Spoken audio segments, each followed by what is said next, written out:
بسم اللہ الرحمن الرحیم۔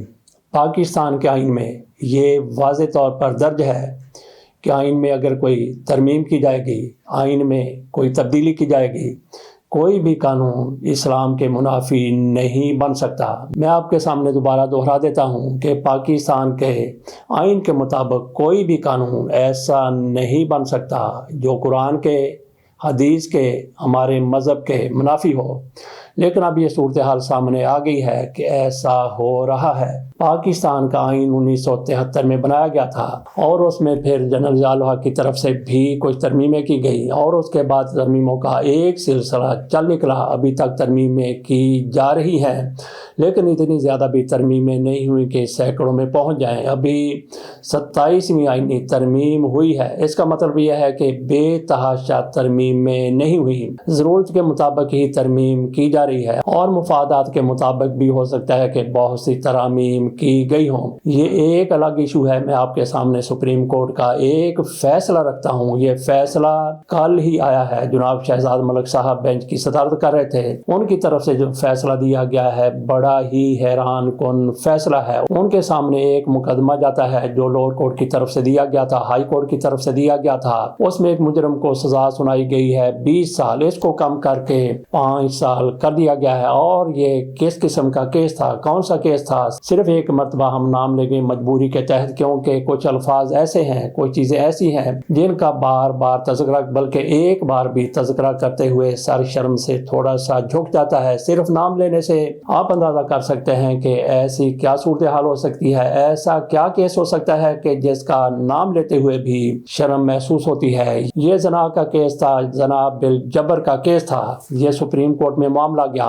اس کیس میں مجرم کو سزا سنائی جا چکی تھی 20 سال۔ یہ کیس وہاں پہ جاتا ہے تو اس کو وہاں پہ جج صاحب کی طرف سے، بینچ کی طرف سے کہا جاتا ہے کہ یہ زنا بالجبر کا کیس نہیں ہے، یہ تو بالرضا کا کیس ہے۔ خاتون کی اور مرد کی اس میں رضامندی شامل تھی، اس لیے 20 سال کی سزا بہت زیادہ ہے۔ ویسے ہمارے مذہب میں بالجبر ہو یا بالرضا ہو، سزا اس کی سنگسار ہے، لیکن یہاں پہ مجرم کو سزا سنائی گئی 20 سال۔ سزائے موت کیوں نہیں سنائی گئی؟ یہ بھی ایک بہت بڑا سوال ہے۔ بہرحال ہم حقائق کی طرف جاتے ہیں کہ ہوا کیا ہے۔ یہ کیس اس بینچ کے سامنے جاتا ہے اور سزا کو پھر کم کر دیا جاتا ہے، 20 سال سے 5 سال سزا رکھ دی جاتی ہے۔ پنہور صاحب بھی اس بینچ کا حصہ ہیں، ان کی طرف سے اس سے اتفاق نہیں کیا جاتا۔ اس حوالے سے ہم نے پسروری صاحب سے بھی بات کی ہے، رانا شفیق خان پسروری، اور وہ اسلامی نظریہ کونسل کے ایک ممبر ہیں، رکن ہیں۔ ان کے ساتھ ہم نے بات کی۔ انہوں نے کہا کہ ابھی میں یہ خبر شیئر کر دیتا ہوں اپنے گروپ میں، اسلامی نظریہ کونسل کے گروپ میں،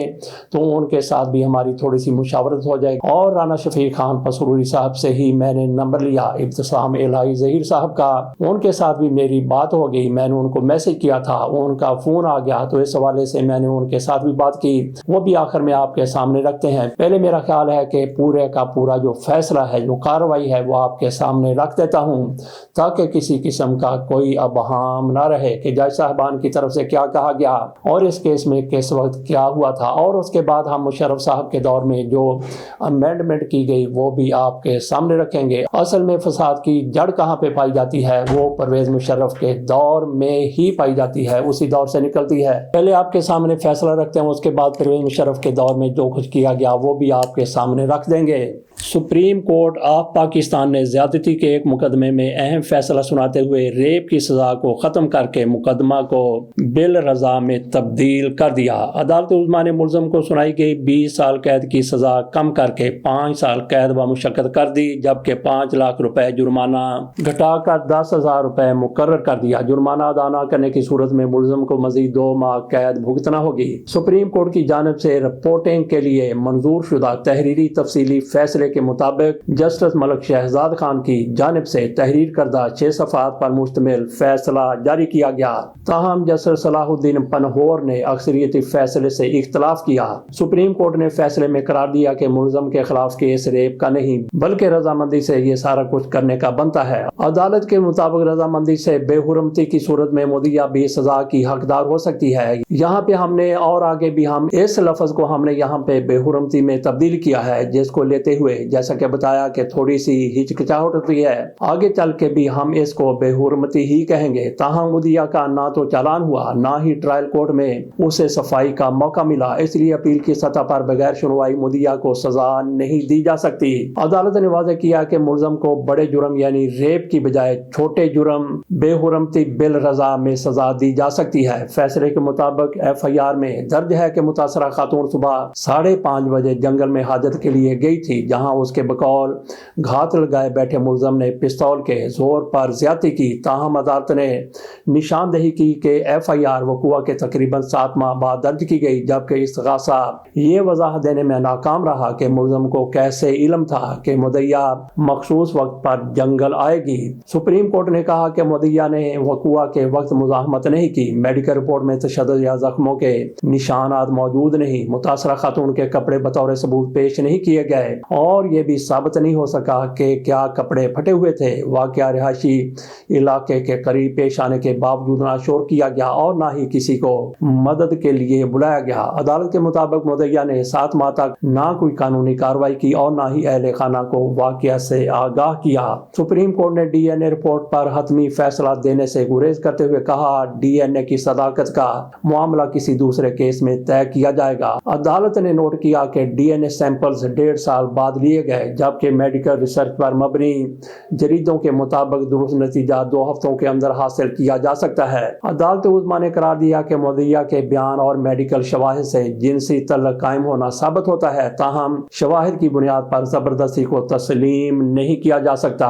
واضح رہے کہ جسٹس صلاح الدین پنہور نے اکثریتی فیصلے سے اختلاف کیا۔ جسٹس صلاح الدین پنہور نے اکثریتی فیصلے سے اختلاف کرتے ہوئے اپنے اختلافی نوٹ میں کہا کہ یہ ایک ریپ کا کیس ہے اور ملزم کی سزا برقرار رہنی چاہیے۔ انہوں نے واضح کیا کہ ہمارے معاشرے میں زیادتی اور ہراسانی کے اکثر واقعات رپورٹ ہی نہیں ہوتے، کیونکہ متاثرہ خواتین سماجی دباؤ، بدنامی اور دھمکیوں کے باعث خاموش رہتی ہیں۔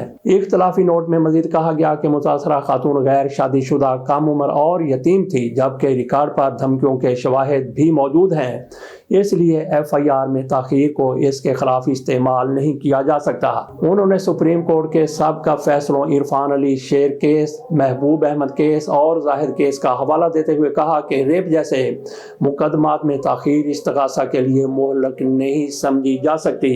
پنہور نے یہ بھی کہا کہ اگر ملزم کے پاس اسلحہ ہو تو متاثرہ خاتون کی جانب سے مزاحمت نہ کرنا فطری امر ہے، جبکہ 7 ماہ بعد میڈیکل معائنے میں جسمانی تشدد کے نشانات کا نہ ملنا غیر معمولی نہیں ہے۔ یہ فیصلہ آپ کے سامنے رکھ دیا۔ اب چلتے ہیں پرویز مشرف کے دور کی طرف۔ بی بی سی کی رپورٹ آپ کے سامنے رکھتے ہیں جس میں بہت کچھ واضح ہو جائے گا۔ جنرل محمد ضیاء الحق کے دور میں متعارف کروائے گئے حدود قوانین میں 27 سال بعد ایک اور فوجی حکمران جنرل پرویز مشرف کے دور میں حقوق نسواں بل کے تحت ترامیم کی گئی۔ ان ترامیم کے حوالے سے کوئی سوالات سامنے آئے جن کا ذیل میں جواب تلاش کرنے کی کوشش کی گئی ہے۔ سوال: پہلے حدود آرڈیننس کے تحت مقدمہ کیسے درج ہوتا تھا اور اب کیسے ہوگا؟ یہ جواب ہے کہ پہلے مقدمہ پولیس درج کرتی تھی، اب ضلع میں تعینات ڈسٹرکٹ اینڈ سیشن جج شکایت سننے کے بعد کارروائی کریں گے۔ اگلا سوال یہ ہے کہ پہلے والے قانون کا غلط استعمال کیسے ہوتا تھا اور اب کیا ضمانت ہے کہ نئے قانون کا غلط استعمال نہیں ہوگا؟ اس کا جواب یہ دیا گیا ہے کہ پہلے والے قانون کے تحت جناب بالرضا اور جناب بالجبر میں فرق نہیں تھا۔ جنسی زیادتی کا شکار کوئی خاتون اگر تھانے جاتی تو پولیس ان کی طرف سے لگائے گئے الزام کے حق میں 4 چشمدید گواہ پیش کرنے کا مطالبہ کرتی اور اس میں ناکامی پر شکایت کنندہ کو ہی الٹا زیادتی کے مقدمے میں دھر لیتی۔ حکومت کا کہنا ہے کہ اب شکایت کنندہ سیشن جج کے پاس جائے گا اور 4 گواہوں کی شرط پوری نہ ہونے پر بھی اگر جج چاہے تو کارروائی ہو سکتی ہے۔ یہ اس حکومت کی بات ہو رہی ہے جو پرویز مشرف کے دور میں حکومت تھی۔ جج پولیس کو جنسی زیادتی کے ملزم کے بغیر وارنٹ گرفتاری کا حکم بھی دے سکتا ہے۔ 4 نیک مرد مسلمان گواہوں کی عدم دستیابی کی صورت میں پہلے کی طرح الٹا برہمتی کے جرم میں متاثرہ خاتون پر پرچہ نہیں ہوگا، تاہم قانون کے غلط استعمال نہ ہونے کی اب بھی کوئی گارنٹی نہیں ہے۔ اگلا سوال یہ ہے کہ نئے ترمیمی قانون میں کس کے جرم کا ذکر ہے اور اس کی سزائیں کیا ہے؟ حکومت کے بیان بیان کردہ مقاصد کے مطابق نئے قانون کے تحت بدکاری، شادی اور زنا کے مقصد کے لیے کسی خاتون کو اغوا کرنے یا معاوضے کے عوض ساتھ رکھنے، بیچنے والے اور خریدنے والے سب مجرم قرار پائیں گے اور انہیں سزائے موت جیسی انتہائی سزا بھی دی جا سکتی ہے۔ اگلا سوال یہ ہے کہ یہ 4 نیک مرد مسلمان گواہوں کی شرط کیا اب ختم ہو گئی ہے؟ یہ شرط اب بھی برقرار ہے اور پہلے کی طرح اگر 4 گواہ ہوں گے تو سزا اسلامی قانون یعنی حد کے تحت ہوگی، جو کہ سنگسار کر کے ہلاک کرنا یا 100 کوڑے مارنا ہے۔ اگر 4 گواہ نہیں ہوں گے تو عام قانون یعنی تعزیر کے تحت سزا ہوگی، جو سزائے موت اور عمر قید بھی ہو سکتی ہے۔ اگلا سوال یہ ہے کہ کچھ لوگ کہتے ہیں کہ حکومت کے نئے قانون سے فحاشی بڑھے گی اور ملک سیکس فری زون بن جائے گا۔ قانون کے مطابق فحاشی پر پہلے بھی پابندی تھی اور اب بھی رہے گی۔ حکومت نے جو ترمیمی بل پیش کیا اس پر علماء کمیٹی جو حکومت اور مذہبی جماعتوں نے متفقہ طور پر بنائی تھی، اس نے تجویز کیا تھا کہ فحاشی کو روکنے کی شق شامل کریں اور اس میں زبردستی زیادتی کو بھی قابل تعزیر جرم قرار دیا جائے۔ حکومت نے علماء کمیٹی کی اس تجویز کو بل میں شامل کر دیا تھا، لیکن جب بل منظور ہو رہا تھا تو پیپلز پارٹی نے کہا کہ جہاں جہاں بھی لفظ فحاشی ہے اس کی جگہ فورنیکیشن کا لفظ لکھیں، یعنی باہمی رضامندی سے جنسی عمل۔ ایک مرتبہ پھر سن لیجئے کہ پیپلز پارٹی کی طرف سے کہا گیا کہ یہاں بھی لفظ فحاشی ہے اس کی جگہ فورنیکیشن کا لفظ لکھیں، یعنی باہمی رضامندی سے جنسی عمل۔ اگلا سوال یہ ہے کہ زبردستی پر جب پہلے بھی پابندی تھی تو اب نئی شک کی خاص بات کیا ہے؟ پہلے پولیس خود کارروائی کرتی تھی، لیکن نئے بل میں بل رضا کے حوالے سے اب اگر کسی کو شکایت درج کرانا ہوگی تو اسے پولیس کی بجائے جج کے پاس جانا ہوگا اور اسے اپنے دعوے کے حق میں 2 گواہ بھی پیش کرنے ہوں گے۔ جج اگر سمجھے کہ کارروائی ضروری ہے تو وہ ملزم کو سمن جاری کر کے بلا سکتا ہے۔ بل رضا کی صورت میں کیس میں ملزم کو کسی طور بھی بغیر وارنٹ گرفتار نہیں کیا جا سکتا، جبکہ بل جبر یعنی ریپ کے کیس میں ملزم کو بغیر وارنٹ بھی گرفتار کیا جا سکے گا۔ بل رضا کا جھوٹا الزام لگانے والے کو 5 برس تک قید اور 10,000 تک جرمانہ کیا جا سکے گا۔ کیا بل رضا اور بل جبر میں ایک جیسی سزائیں ہیں؟ اس کا جواب یہ دیا گیا ہے کہ بل رضا کے ملزم کو 5 برس قید اور 10,000 روپے جرمانہ ہو سکتا ہے، جبکہ بل جبر یا اجتماعی زیادتی کے ملزم یا ملزمان کو سزائے موت اور عمر قید کی سزا ہو سکتی ہے۔ بل رضا کی سزا کا اطلاق بلوغت سے ہوگا یا کوئی مخصوص عمر ہے؟ تو اس کا جواب دیا گیا ہے کہ بل رضا کا اطلاق 16 برس یا اس سے زیادہ عمر کی صورت میں ہوگا۔ 16 سال سے کم عمر والوں کی جنسی تعلق کے بارے میں اس قانون کے تحت کارروائی نہیں ہوگی۔ اگلا سوال یہ ہے کہ اکثر ممالک میں جنسی زیادتی کے واقعات میں ملزمان اور متاثرین کے نام اور شناخت اس وقت تک ظاہر نہیں کی جا سکتی جب تک عدالت فیصلہ نہ دے، لیکن پاکستان میں ایسا نہیں ہوتا اور اگر مقدمہ غلط ثابت ہوتا ہے تو بھی میڈیا میں ان کے نام شائع ہونے سے فریقین کو سماجی مسائل کا سامنا رہتا ہے۔ اس بارے میں کچھ ہے نئے بل میں؟ تو اس کا جواب یہ دیا گیا ہے کہ نئے بل میں ایک اہم شق یہ بھی شامل ہے کہ زیادتی کے مقدمات میں متاثرہ فرد یا اس کے اہل خانہ کا نام شائع نہیں کیا جائے گا اور خلاف ورزی کرنے والے کو 6 ماہ قید کی سزا سنائی جائے گی۔ تو ناظرین، آپ کے سامنے میرا خیال ہے کہ ہم نے جو تفصیل رکھی ہے اس میں سے زیادہ تر ایسی ہے جس کی شاید اتنی زیادہ ضرورت نہ ہو، لیکن اس میں جیسا کہ کہا گیا کہ پہلے کچھ اور قانون تھا اور جو نیا قانون سامنے آیا تھا، نیا قانون کا مطلب یہ ہے کہ جو پرویز مشرف کے دور میں سامنے آیا تھا اسی کو مد نظر رکھتے ہوئے اس بینچ کی طرف سے یہ فیصلہ دیا گیا ہے۔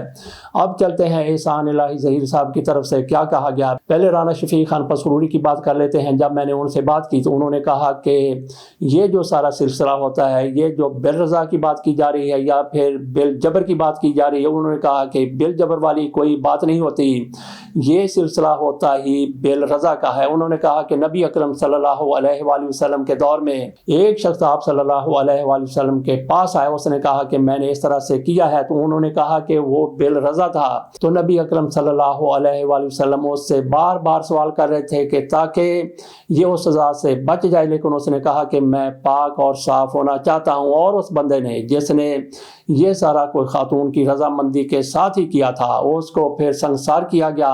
اسی طرح سے ایک شاید غامدیہ خاتون کا نام ہے، وہ بھی نبی اکرم صلی اللہ علیہ وآلہ وسلم کے پاس یہی معاملہ لے کے آئی تھی اور اس کا معاملہ بھی بل رضا والا تھا، اور اس کو بھی نبی اکرم صلی اللہ علیہ وسلم کی طرف سے بار بار کہا گیا کہ یہ سزا سے بچ جائے، لیکن اس خاتون کی طرف سے بار بار یہی کہا گیا کہ میں نے یہ جرم کیا ہے اور میں پاک صاف ہونا چاہتی ہوں، میں چاہتی ہوں کہ مجھے اسی دنیا میں سزا مل جائے۔ یہ شفیق خان پسروری کی طرف سے مجھے بتایا گیا اور اس خاتون کے لیے بھی پھر وہی سزا تجویز کی گئی۔ اب چلتے ہیں ابتسام الہی ظہیر صاحب کی طرف سے جو کچھ کہا گیا، اس میں میری آواز تو نہیں آ رہی کیونکہ جو انہوں نے کال کی واٹس ایپ پر کال تھی اور اس میں میری آواز تو ریکارڈ نہیں ہو سکی تھی۔ بہرحال میں نے ان سے یہی سوالات کیے تھے جو آپ کے سامنے رکھے ہیں، تو انہوں نے بھی اس پر آخر میں یہی کہا کہ اس پر نظر ثانی کی جانی چاہیے۔ سنیے ان کی زبانی کہ انہوں نے کیا کہا۔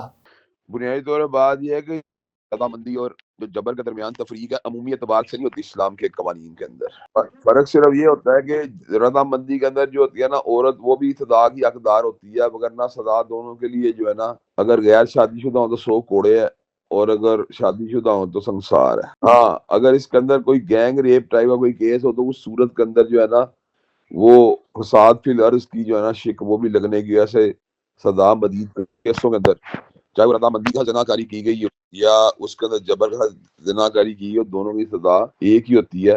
بس فرق یہی ہے کہ عورت بھی اس کے اندر زیادتی کی حقدار ہوتی ہے۔ تو اس کے اندر جو 20 سال کا ایشو ہے، یہ بنیادی دونوں سزائیں جو ہے نا وہ اسلام کا ہم ہنگ نہیں ہے۔ اسلام اس زنا کاری کے کیس کے اندر جو ہے نا 100 کوڑوں کی سزا جو ہے نا وہ تجویز کرتا ہے اور سنسار کی سزا تجویز کرتا ہے۔ تو اس لیے یہ زیادتی کے اندر جو ہے نا سزائیں جو ہے، جو قید کی سزائیں ان کو حذف کرنا چاہیے اور اصل سزا دینی چاہیے جو قرآن کتاب و سنت کے مطابق ہے۔ ظاہری عبادت پر مائنڈ کرنا چاہیے بنیادی طور کے پر یہ کوڑوں اور سنسار کی سزا کا ایشو ہے، نہ کہ جو جیل کی سزا کا ہے۔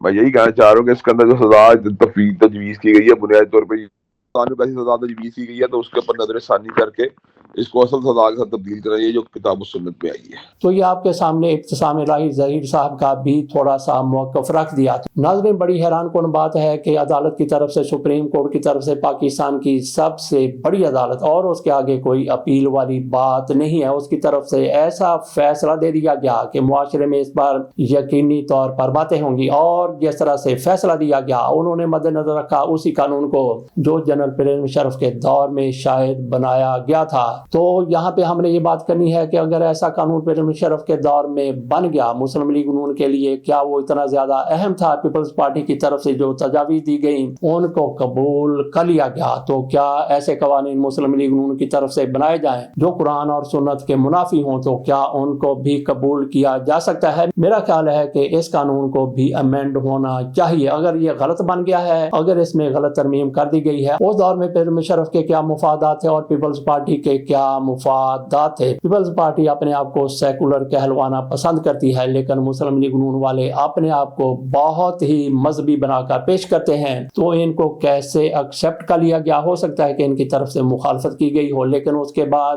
کتنی ترامیم کی گئی ہیں مسلم لیگ نون کے دور حکومت میں بھی اور دیگر ادوار میں بھی، آج کل بھی، لیکن اس حوالے سے کسی نے کوئی سوال نہیں اٹھایا۔ اب جب کہ یہ کیس سامنے آ گیا ہے، یہ مقدمہ سامنے آ گیا ہے، تو میرا خیال ہے کہ امینڈمنٹ ہونی چاہیے۔ تو ناظرین، آپ اس حوالے سے کیا رائے رکھتے ہیں؟ کمنٹس میں ضرور بتائیے گا۔ اجازت دیجیے، اللہ حافظ۔